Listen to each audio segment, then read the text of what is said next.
It was the late 1970s in California, a time when hitchhiking was as common as a friendly wave, and teenagers like Mary Vincent saw the road as a pathway to freedom. But on a quiet stretch of highway, in a van driven by a stranger, her journey would take a dark, harrowing turn, something you hear only in nightmares.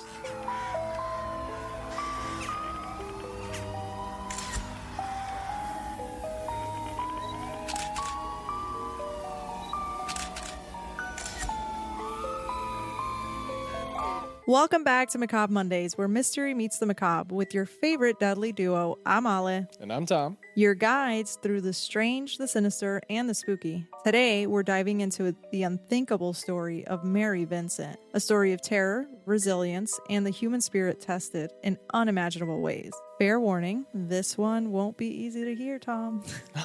Oh, man. And we're filming this so close to bedtime. I know. Have you ever heard of the Mary Vincent case? I haven't, but now I'm terrified. Yeah, this one's a brutal one. I will say, when I first got into true crime about 10 years ago, this was one of the first cases I heard that has stuck with me since, and I think about it every so often. Wonderful. Yeah. I realized when I shook my head initially that the listeners don't see or hear me shake my head. Wait until we go to filming, because Tom's face can be very, very... If he had subtitles, he would say a lot. All right, let's get into it. Mary Vincent was an amazing dancer and artistic teen who was raised in Las Vegas, Nevada. She was so good at dancing that when she was 13, she did a solo to open for the Miss Universe pageant broadcast in Vegas. And unfortunately, behind her beautiful talent, her life was challenging. Her parents were going through a difficult divorce, and she wasn't getting much attention. She was yearning for something more. So in the fall of 1978, at 15 years old, she set out on a trip to hitchhike to Northern California, hoping to find like-minded artists and start something new. She lived in the Bay Area, living on the streets. In reality, she was homeless while she was there. During this time on the streets, Mary started feeling homesick and wanted to see family, but she didn't want to see her parents just yet. So on September 28, 1978, Mary Vincent finds herself in Berkeley, California, looking to make her way to Los Angeles to spend time with her grandpa. She was planning on hitchhiking? Now, hitchhiking in California and across the U.S., as you remember, not that we've done it, but from the stories we've heard, was a very common way to get around back then, even for teenagers, believe it or not. And it was safe back then. It was technically safe, yeah. Which is kind of crazy now that you think about it. You know, the 70s was kind of like the wild, wild west, if you look back. Hitchhiking was a form of transportation back then, and now, not really, because obviously of the safety of it all. So she sets out on this trip with hopes that things would be different, but sadly, what awaited her was far beyond anything anyone could have anticipated. The next day, on September 29th, 1978, Mary was standing at a popular hitchhiking spot with a group of people who were all going the same direction. It was like a bus stop, but without the bus. So she's standing there when a blue utility van pulls over alongside her and two other hitchhikers with her. The van in question was this big empty van with no seats in the back, and the man who was driving was none other than middle-aged scumbag Lawrence Singleton. His name is not really scumbag. I just have to throw that in there. I was like, okay. You'll see why we call him that. We as in me, myself, and I. I was like, you and who else? So the hitchhikers that were with her were warning her that it just didn't seem like a good idea to get in the car with this man. And to put the cherry on top, the man in the van, Lawrence Singleton, said there was only room for the female of the group waiting. Oh, so in other words, he is not allowing anyone else but her. Correct. So he is literally saying, hey, men aren't allowed in this van, but she sure is. And I'm also not allowing anyone else at this stop. At this point, yes. So again, the guys with her waiting at the stop were warning her not to go, saying, I wouldn't get in there if I were you. I mean, as if that shouldn't be obvious. Right, but she was desperate and she was tired of waiting because by this time it was dark and nighttime. She was anxious and just so ready to get to her grandpa's house, and so she decided to get in the van with him. Inside, Lawrence Singleton seemed harmless. Older, like I said, in his 50s, soft-spoken. He even mentioned he had a daughter around her age, which seemed to put Mary at ease. But sadly, what takes place next will change the course of Mary's life. Okay, tell me. You ready? Yeah. Okay. I just want to give a fair warning that moving forward, there's going to be a lot of triggers and it's going to be really hard to hear. Okay. At first, like I said, everything seemed normal. Lawrence drove Mary along the main roads, sticking to familiar highways and going in the direction that she needed to go. Mary, feeling somewhat safe, even at one point dozed off. But by the time she woke up, something felt wrong. The landscape had changed, no bustling roads, just a quiet desert. She demanded that he turn around, but Lawrence claimed it was a mistake and that they were lost. Of course, because that's what all psychopaths say. But Mary's instincts and her gut were screaming something was off about him and this whole trip. She knew this was not a simple mistake or detour. Now here's where things turned sinister. He ended up pulling over to the side of the road in this deserted area of the desert to use the bathroom. That's when she decided to run for her life. She knew that there was no place to hide, but she knew she had to do something. You know, she's 15, young, fit, he's older. Maybe he'll have a tougher time to keep up. So those are a lot of thoughts that were going on in her head. Right before she was about to take off, she noticed that her shoe was untied. So she bends over to get her shoelaces tied before she takes off. She quietly sneaks out of the passenger door. And when she bent down to tie her shoes, all of a sudden darkness comes over her. Now, before we move forward, I just want to place a trigger warning here that what you're about to hear is going to be very tough. Are you ready? Mm-hmm. Lawrence, her attacker, bashed her skull with a sledgehammer. He ties her hands so she can't move and violently rapes her throughout the night in the van while she was in and out of consciousness. Loser Lawrence uses a butcher knife to sexually assault her, then proceeds to chop her arms off. Around 4 inches below her right elbow and 6 inches below her left. He then later drags her naked, motionless body and throws her down a 30-foot ravine and tosses her in a cement drain culvert. Oh my gosh. Yes. The minute you said she bent over to tie her shoe, I was like, oh, cool. So the start of every horror movie ever. But she wanted to tie her shoes because what if she did start, like the last thing you want is if you're starting to bolt for it is to have to trip over your shoelaces or something happens. Jeez. Now, I just wrote here, what is a cement drainage culvert? Because that was one of my main questions. So just in case if anyone has the same question, it's one of those concrete structures that allows water to flow under roads, railroads, trails, or other obstacles. So these are like, I don't think you've really ever seen them on the side of the road. I feel like only if it's like construction and they're building like a road. Okay. But it's like these huge, it kind of looked like a tunnel, but it goes under the road because that's where it's like the concrete structure that allows the water to flow under them. Okay. So after discarding her, he left her there to die, thinking he had committed the perfect crime. He thought to himself that if they ever found her, they couldn't identify her because she had no arms. And that's where loser Lawrence underestimated Mary's resilience. Punk. At this point, Mary had lost half her blood, was concussed, cold, and faced an impossible journey up a 30-foot embankment. Despite her shattered body and unimaginable pain, Mary had spoken on the fact that she was by herself, but that she didn't feel like she was alone, because she started talking to God the whole time she was awake. That's wild. So she literally survived the drop then? Yes, so she literally survived all the it. torture? So far, yes. I feel like at that point, I don't know. I feel like at that point I might just be sitting there like, I kind of would rather die right now. I mean, I can only imagine the things that were going on in her head. I mean, I would feel the same after all that I just endured. It's unimaginable. She actually stated in a Key Peninsula news article, I actually wanted to scream at him, God, saying, hey, let me just go to sleep. I'll deal with this tomorrow. But she didn't. Mary managed to gain the strength and pressed her severed arms into the dirt to stop the bleeding, a survival tactic she learned as a child. She's half white and half Filipino, and when she lived in the Philippines, at one point she learned that if you're bleeding, you can put dirt on the wound until the blood congeals.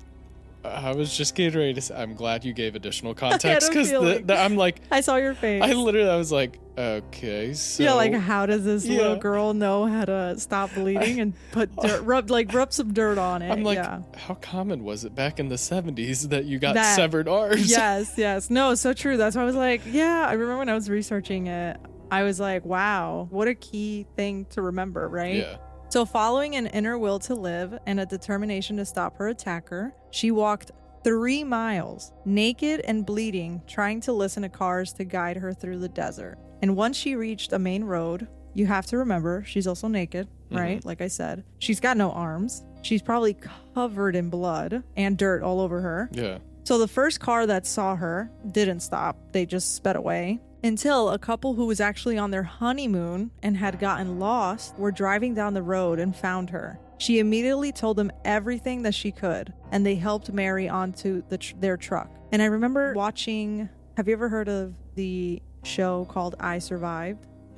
Okay, she's on there. There's an episode that she talks about this whole incident, everything that happened to her, this like terrible nightmare. And she said that their truck was kind of like old or whatnot, and that she said that they drove so fast that she could feel the wheels. Like shaking? Yes, spinning on the concrete, like how fast they were trying to get her help. Like I said, they started driving so fast that they could get to a phone and get to the paramedics. Thankfully, they were able to do that, and a rescue helicopter flew Mary to the hospital. By the time she got there, she had lost over half the blood in her body, and the rest of the blood that she had left got to a toxic level, but her body did everything it could to just keep her alive. Within days, and with remarkable clarity, Mary described Singleton's face to police, ensuring he would be caught, telling them every detail she could. When she saw the police sketch artist, she was so descriptive that less than 10 days later, he was recognized and was arrested at his second home in Nevada. Oh my gosh. I know. You don't really hear that happen often. No. Which I think is insane. Let alone being able to remember that much detail too. And I remember reading an article where she was so detailed that if you were blind, you could easily be able to see exactly. You would be able to easily do that. So when she arrived at the hospital, doctors were obviously very shocked by what she had survived. Multiple surgeries followed, and she started a long journey of recovery. Because of the extensive surgeries, they had to actually take some parts of her left leg, to save her right arm, and she now wears prosthetic arms. But it wasn't just physical healing. Mary faced an emotional ordeal as well. And yet, she showed her bravery again in court, facing loser Lawrence himself. Oh my gosh. So like she literally had to go and then testify, I'm assuming. Yeah. And it was her testimony that secured his conviction. He was found guilty of kidnapping, mayhem, which means deliberately causing a permanent disfigurement injury, attempted murder, rape, sodomy, and forced copulation. But this is a crazy part. On her way out of the courtroom, she was only a few inches away from him, and she heard him whisper to her, saying, and I quote, "If it's the last thing I do, I'll finish the job." Nah, that just sent shivers down my spine. Like hearing that as you're walking out? Yes. And I'm assuming he was like next to an attorney and stuff, right? Yeah, I mean, they were in the courtroom. Like she was leaving the courtroom. Did anyone else hear this? I'm sure they did, because she said she heard it clear as day. So I'm pretty sure.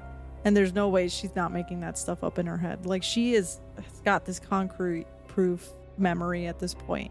But here's where kind of like the justice system failed her, because after all that she endured and went through, Lawrence was sentenced to only 14 years. That's it? Yep, the maximum at the time in California for such crimes. But because of good behavior and prison overcrowding, he served only 8 years of his 14-year sentence. Seriously? Mm-hmm. So he got out in just about half the time. Yep. Didn't serve hardly any time anyways. No, after this could have been the murder, first. Yeah. And the way he did it, there's no way this was the first case. No way. I mean, and this obviously sounds so premeditated. I wish that they had like Law and Crime channel at the time. Like SVU. Yeah, but there are some channels on YouTube. They have actual channels on TV and everything, and they actually cover like courtroom TV, and they'll actually record what's going on in certain trials. Not every trial you can do that, but I wish they were there for this case, because I would have loved to listen to all the evidence, to see what the defense says, and to just kind of go that route. But that's just crazy that you're saying that, because the public was so outraged that it led to the creation of the Singleton Bill in California, which prevents the early release of offenders who have committed a crime in which torture is used and carries a 25 years to life sentence. So literally because of this guy. Yes. Which it just kind of puts like a little sour taste in my mouth. Great that they passed this bill, but why would they call it after him? Yeah, because then it's almost like I'm going down in history for what I did. Yeah, and like screw this guy, honestly. Yeah. Because Mary Vincent, I just can't even imagine going through what she did. On top of that, making it out alive. Yeah. And then being able to tell the police and get him incarcerated.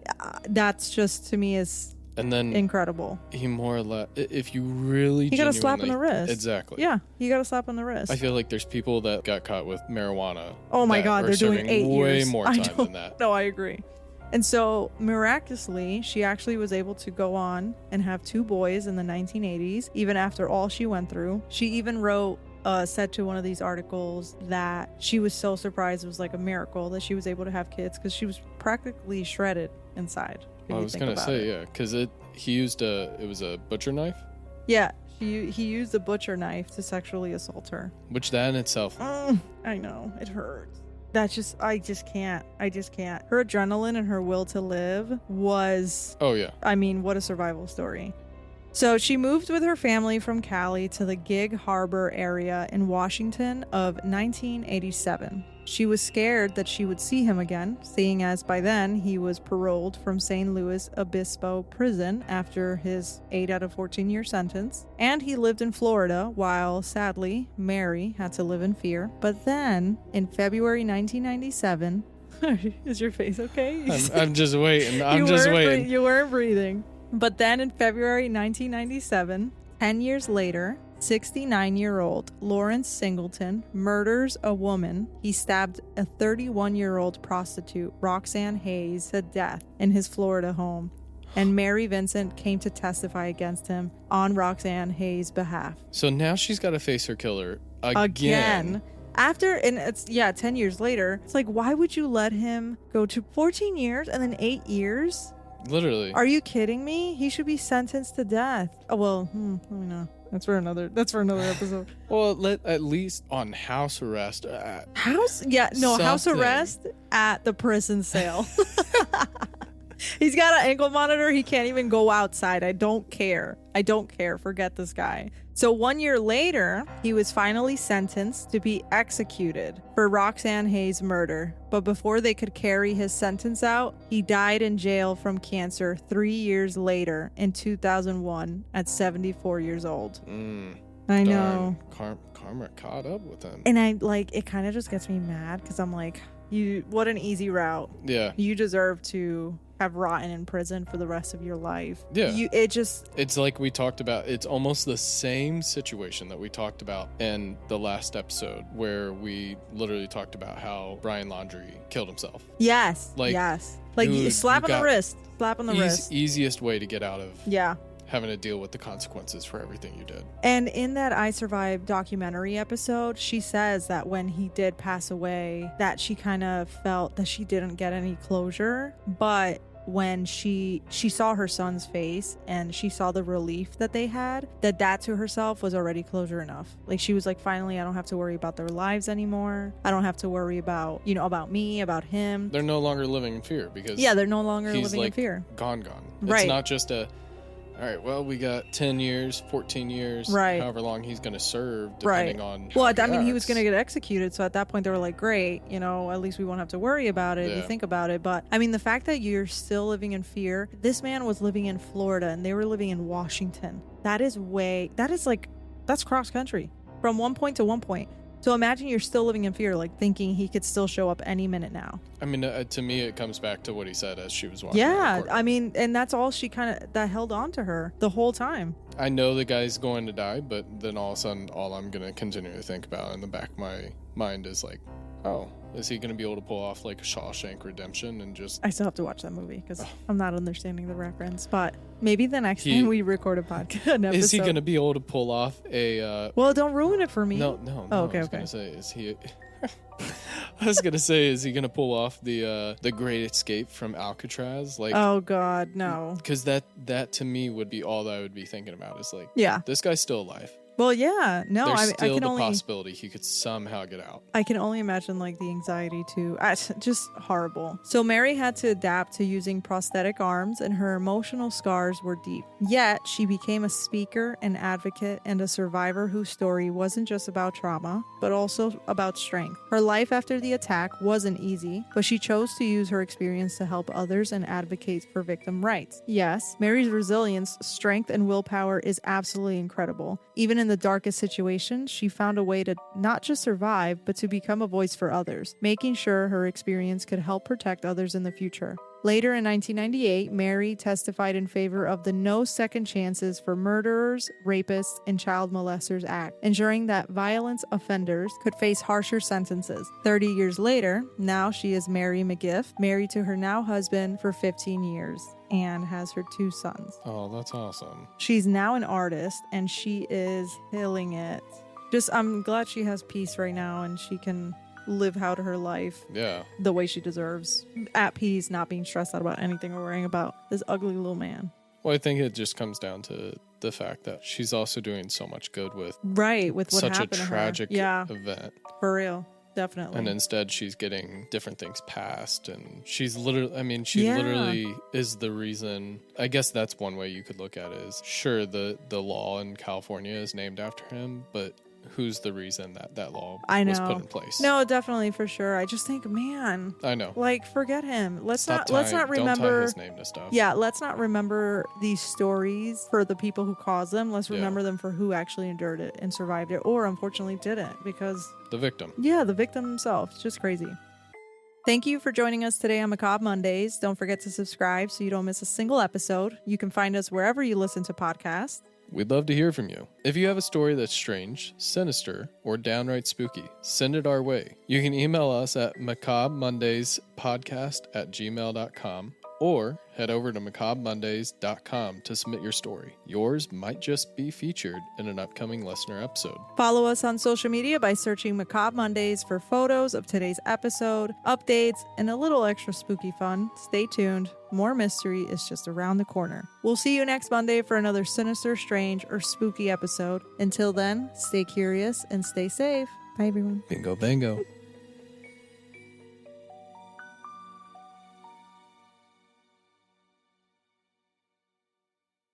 Today's episode was researched with the help from the Los Angeles Times for case details, People magazine, and Key Peninsula News for Mary's own accounts, and the Modesto Bee for the legal and societal impact of her story.